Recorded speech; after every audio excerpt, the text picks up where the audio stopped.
On television, he was the Fresh Prince of Bel-Air, a streetwise Philadelphian sent to live with wealthy relatives in California. In real life, he was Will Smith, a streetwise Philadelphian who has, by virtue of hard work and infectious charm, found stardom and wealth in Los Angeles, reaching the top level of A-list superstardom. Before he made it as a solidified movie star, he released several platinum rap albums and won the first ever Grammy Award given in the rap category, all before he was even of legal age to drink. If you're new, be sure to subscribe. As always, hit that like button and let's get it. Willard Smith Jr. was born on September 25, 1968 and raised in Winfield, Pennsylvania, a middle-class suburb of West Philadelphia. He was the oldest son and one of 4 children of a refrigeration engineer and a school board employee. His parents were loving but demanding, the kind who took their children to Mount Rushmore on vacation to prove that education does not end with the classroom. Dad was tough but not tyrannical, Smith told Essence magazine. He kept me in line. He'd get this look that said, "One more step, Will, and it'll get ugly." He was an independent businessman. He set up refrigeration in supermarkets, and he always provided for us. He's a steady and positive figure in my life. Mom worked as a school secretary. She's a supervisor now, and her thing was education. My folks sent me to a Catholic school because it was the best school in the neighborhood, but I felt some of the priests and nuns were racist. As a teen, Smith attended Overbrook High, a public school in Philadelphia. His teachers there nicknamed him the Prince because they found him so charming. His best subject was mathematics, and he earned good enough grades to be accepted to the prestigious Massachusetts Institute of Technology Engineering program. But by that time, he was already starting to realize that there might be more opportunity for him to pursue via his natural charm and good looks. When he was just 12 years old, Smith met Jeffrey Towns at a friend's party. Towns was better known as DJ Jazzy Jeff, and although he was only a few years older than Smith, he had been spinning records at parties for quite some time. Smith was just beginning to rap, calling himself the Fresh Prince, and he and Jazzy Jeff became friends. For some years, they performed in different rap groups and only occasionally paired up. Then in 1986, their partnership became more serious. Jazzy Jeff said, "I worked with 2,000 crews before I found this maniac. There was a clique when I worked with him that was missing before." The two friends performed as DJ Jazzy Jeff and the Fresh Prince. Jazzy Jeff had already released an album, so the new duo had little trouble finding a record label. In 1986, they cut their first LP together, Rock the House. Their first single, Girls Ain't Nothing But Trouble, did well in the charts. Already famous throughout the Philadelphia region, they found themselves in demand in the rest of the country as well. As the money began to roll in, Smith was able to convince his parents that college could wait. In fact, he earned $1 million before he turned 20. Rock the House was released in 1987 and sold some 600,000 copies. Major stardom came to Smith the following year with a double LP, He's the DJ, I'm the Rapper, one of the first rap albums to reach platinum status with over 1 million copies sold. Both albums, but especially the second, offered raps about what the musicians understood best: the day-to-day troubles of modern teens. The hit single, Parents Just Don't Understand, for instance, detailed the nightmares of shopping for school clothes with a mother who is hopelessly out of touch with current styles. The Fresh Prince pleads with his mom to put back the bell-bottom Brady Bunch trousers. This universal young adult complaint helped find a crossover audience for DJ Jazzy Jeff and the Fresh Prince. Parents Just Don't Understand won the very first Grammy Award given in the category of rap music. Because their subject matter wasn't particularly controversial, DJ Jazzy Jeff and the Fresh Prince were afforded greater opportunities to perform their work. Promoters saw less chance for violence at their shows, so they were booked into major concert venues. Even network television executives felt comfortable putting them on the air. Change in mainstream media that they were proactively looking for. By 1990, the Fresh Prince had released 3 top-selling rap albums and was one of the best-known rappers in the nation. But on the flip side, he was broke.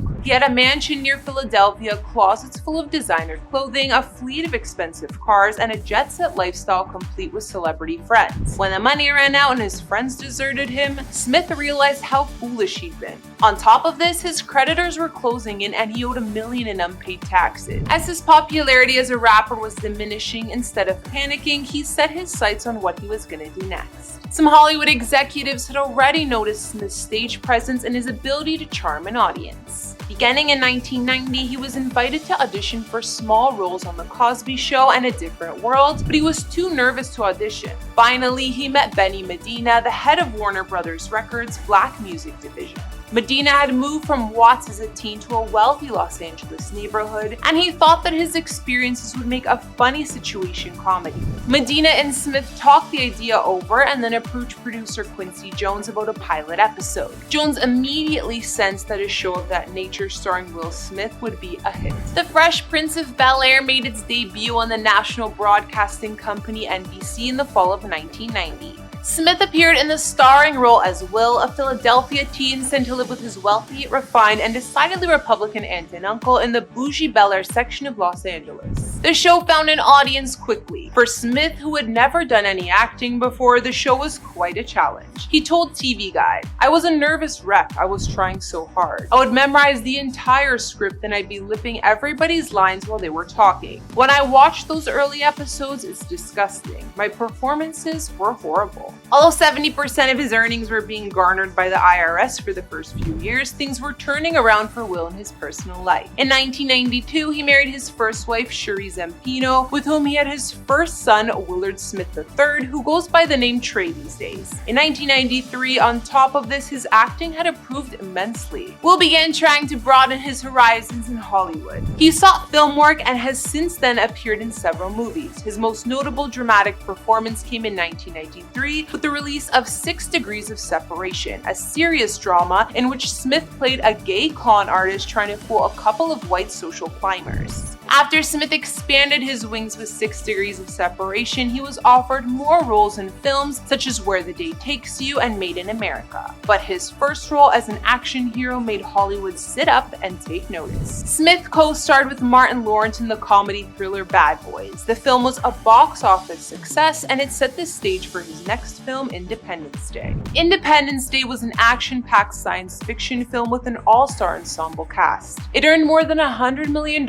in its opening week. Smith became a bona fide action movie star. Smith's life seemed to be perfect. He was a rapper, TV star, husband, father, and a blossoming movie star, but his marriage was on a rocky road. His wife soon asked for a divorce. It was finalized in 1995, and they both share custody of their son, Trey. In 1996, Smith decided to leave The Fresh Prince of Bel-Air after 6 seasons, even though the show remained successful. The show was translated into more than a dozen languages. Smith's next film was Men in Black. Though it was another sci-fi film, when he was asked by executive producer Steven Spielberg to take the part of Agent J, he told Ebony Mag, "You just can't tell Steven Spielberg no." He teamed up with Academy Award-winning actor Tommy Lee Jones and made box office history. Men in Black was the #1 best-selling movie in 1997. It grossed over $200 million. Will met Jada Pinkett when she auditioned for a role on The Fresh Prince of Bel-Air. It was not until years later that they connected romantically. Both considered the other their soulmate, and Will told Ebony Mac, "Jada is the first person I've been with willing to accept that it's not always going to be great, but that's okay."